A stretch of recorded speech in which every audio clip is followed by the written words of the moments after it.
Magandang umaga po. Narito na po ang magiging lagay ng panahon ngayong araw ng Huwebes, February 20, 2025.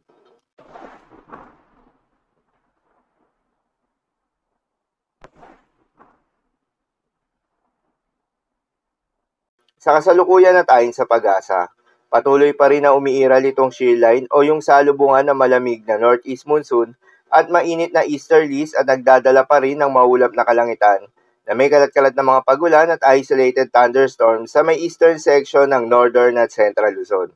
Northeast monsoon naman o hanging amihan ang magdadala pa rin ng malamig na panahon, bahagya hanggang sa maulap na kalangitan na may kasamang mahihina hanggang sa katamtaman ng mga pagulan sa nalalabing bahagi pa ng Northern Luzon. Habang easterlies o yung mainit na hangin galing sa may karagatang Pasipiko ang umiiral sa nalalabing bahagi pa ng ating bansa kasama ng Metro Manila. Dahil dito ay asahan yung bahagya hanggang sa maulap na kalangitan na may kalat-kalat na mga pagulan at thunderstorms. Magandang balita naman dahil ayon sa pag-asa ay wala pa rin tayong binabantayan na low pressure area o bagyo sa loob o malapit sa Philippine Area of Responsibility na maring makaapekto sa ating bansa.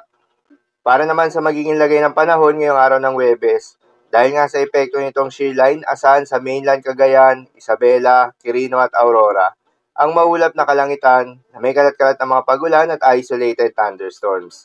Posible ang mga pagbaha o pagguho ng lupa dahil sa katamtaman hanggang sa malalakas na mga pagulan.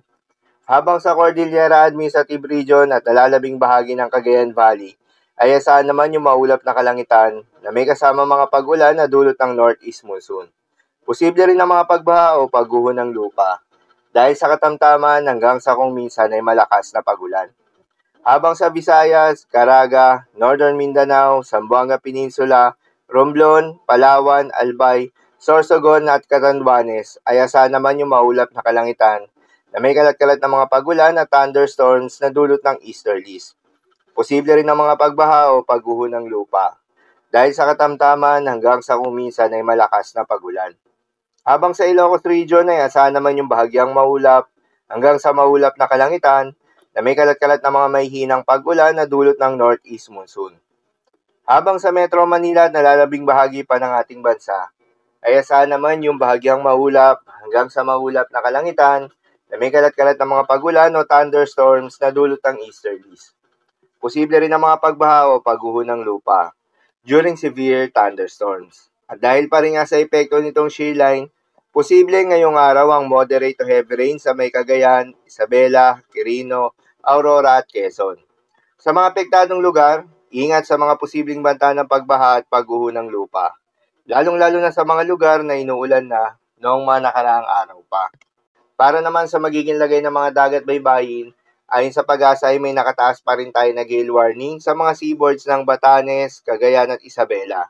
Kapag may ganitong gale warning, payo ng pag-asa ay huwag munang pumalaot. Yung mga kababayan nating mangingisda at yung may mga maliliit na sasakyang pandagat sa mga nasabing seaboards. Dahil inaasahan pa rin yung maalon hanggang sa napakaalon na karagatan. So, lamang po para sa lagay ng panahon ngayong araw ng Huwebes. Keep safe everyone.